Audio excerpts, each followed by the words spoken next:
Welcome to CR international school. Hello बच्चों, कैसे हो?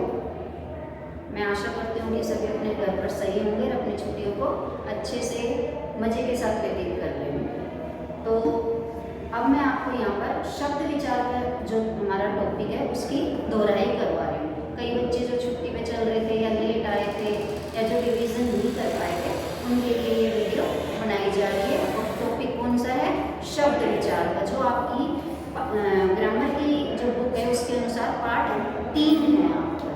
ठीक है बेटा, चलिए इसको हम शुरू करते हैं। शब्द विचार हमारा पार्ट 3।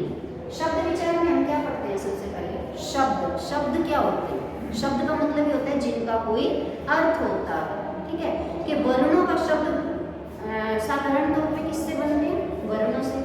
वर्णों के सार्थक समूह को क्या कहते हैं? शब्द कहते हैं।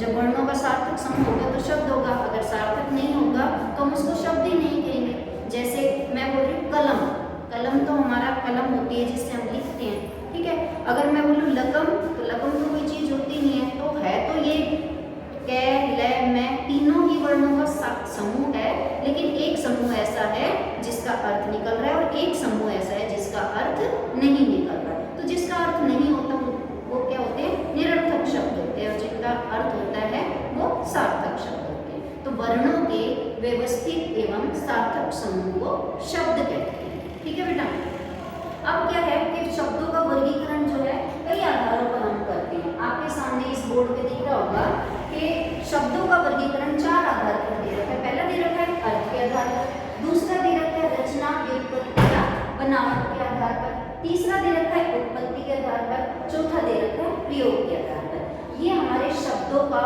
4 आधार पर वर्गीकरण होता है। फिर इनके भी उपभेद होते हैं। जैसे दे रखा है अर्थ के आधार पर शब्द के भेद, तो 2 भेद होते हैं, सार्थक और निरर्थक। अब आप कहोगे इनमें भी हो जाते हैं सार्थक और निरर्थक। अभी मैंने बताया जिन शब्दों का अर्थ होता है सार्थक और जिन शब्दों का अर्थ नहीं होता निरर्थक। अब सार्थक शब्दों के भी और उपभेद होते हैं। जैसे हम बोलते हैं एकार्थी, समानार्थी, विलोम शब्द होते हैं, भिन्नार्थक शब्द होते हैं, वाक्यांश के लिए एक शब्द होते हैं, वो सभी किस में आ जाते हैं? सार्थक शब्दों के उपभेद में आ जाते हैं। जब ये शब्द ही नहीं है, जिनका कोई अर्थ ही नहीं होता, तो इसके उपभेद भी हम नहीं पढ़ते हैं कहीं पर भी। सार्थक शब्द के उपभेद मैंने अभी बताए, एकार्थी, अनेकार्थी, समानार्थी, विपरीतार्थी, वाक्यांश के लिए एक शब्द, और हमारे श्रुतिजन्य भिन्नार्थक शब्द। ये हमारे किस में आ जाते हैं? सार्थक शब्द।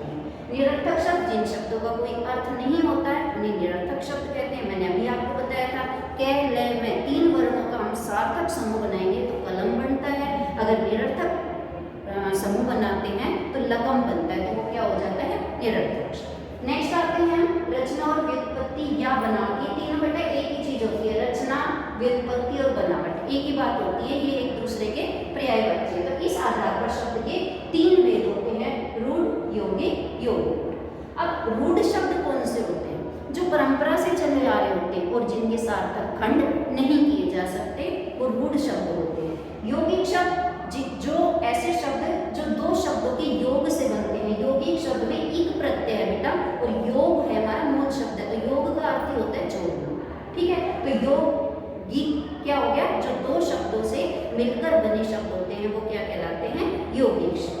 तीसरा आता है योग रूढ़। अब देखो बेटा, ये जो योग रूढ़ शब्द है इसमें आपको रूढ़ और यौगिक दोनों की थोड़ी थोड़ी छवि आपको दिखाई देती है। इन दोनों का ही एक मिला जुला रूप होता है योग रूढ़ शब्द। तो इन दोनों की विशेषताएं लेकर भी ये योग रूढ़ शब्द खड़े होते हैं। जैसे कैसे होगा? ये परंपरा से चले आ रहे पुराने शब्द होते हैं और इनके सार्थक खंड भी हो सकते हैं। जैसे यौगिक में सार्थक खंड हो सकते हैं, और रूढ़ क्या होते हैं? पुराने शब्द होते हैं परंपरा से, जिनके सार्थक खंड इसमें तो नहीं हो सकते, इसमें हो सकते हैं। तो इन दोनों की विशेषता लेकर खड़ा होता है योग रूढ़। तो क्या होते हैं कि जो परंपरा से चले आ रहे हैं जिनके सार्थक खंड हो सके। तीसरी विशेषता क्या होती है योग रूढ़ शब्द की? कि वो किसी विशेष व्यक्ति वस्तु के लिए प्रयोग में लिए जाते हैं। जैसे अभी एग्जाम्पल दूं मैं, जलज शब्द। जलज, जल प्लस जल, जय का मतलब होता है जन्मा हुआ, जल का मतलब पानी में, पानी में जन्मा हुआ। तो पानी में तो बेटा और भी कीड़े मकोड़े बहुत सारे जन्म लेते हैं, तो उनको जलज क्यों नहीं कहा गया? तो ये जलज कमल के फूल के लिए ही एक रूढ़ हो गया है, निश्चित कर दिया है, इसलिए इस शब्द को हम इसमें गिनते हैं योग रूढ़ शब्द। ठीक है बेटा, जिनके जो परंपरा से चले आ रहे हैं, जिन शब्दों के सार्थक खंड नहीं हो सकते, दो शब्दों से मिलकर बने शब्द यौगिक शब्द कहलाते हैं।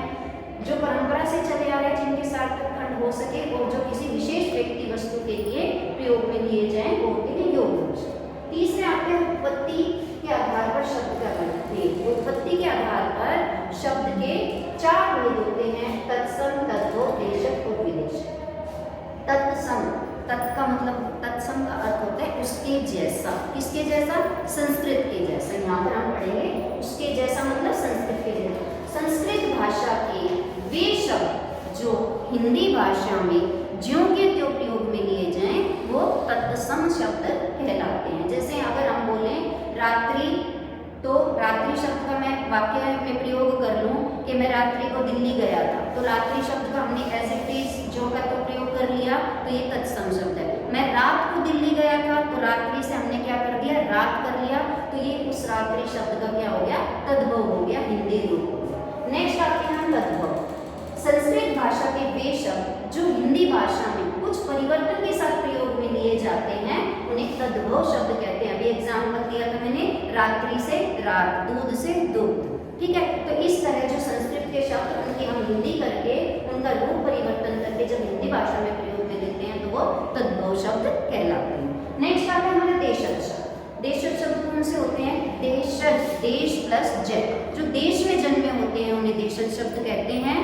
हमारी जो आम बोलियों से, आम भाषाओं से, क्षेत्रीय भाषाओं से शब्द आकर जो हिंदी भाषा में शामिल हो गए, वो कहलाते हैं हमारे देशज शब्द। अगला आता है विदेशी शब्द। विदेशी भाषाओं से शब्द आकर जो हिंदी भाषा में शामिल कर लिए गए, वो विदेशी शब्द कहलाते हैं। और विदेशी भाषा बेटा एक ही नहीं होती है। आप सभी बच्चे असमंजस में रहते हैं कि सिर्फ अंग्रेजी भाषा ही होती है, विदेशी नहीं। पुर्तगाली, फ्रांसीसी, अरबी, फारसी, ये सभी विदेशी भाषाएं। तो इन भाषाओं के कुछ शब्द जो हमें अच्छे लगे, जो हमारी हिंदी भाषा से मेल जोल में या अर्थ के आधार पर जो मान्य होते हैं, वो शब्द हमने विदेशी भाषा के उन शब्दों को हमने हिंदी भाषा में सम्मिलित कर लिया, तो वो विदेशी शब्द कहलाते हैं। लास्ट में आते हैं प्रयोग के आधार पर, कि शब्दों का हम प्रयोग कैसे करें। इस आधार पर हमारे शब्द के 2 भेद होते हैं, विकारी और अविकारी। विकारी शब्द में ई प्रत्यय लगा हुआ है। विकार, विकार का अर्थ होता है परिवर्तन या बदलाव। वे शब्द जो लिंग वचन कारक के कारण अपना रूप बदल लेते हैं, उन्हें विकारी शब्द कहते हैं। वे शब्द जो लिंग वचन के कारण अपना रूप नहीं बदलते हैं, उन्हें अविकारी शब्द कहते हैं। अविकारी मतलब ए लग गया तो रहित हो गया ना बेटा, विकार के बिना, विकार के रहित, विकारी। विकारी विकार के साथ और अविकारी विकार के बिना।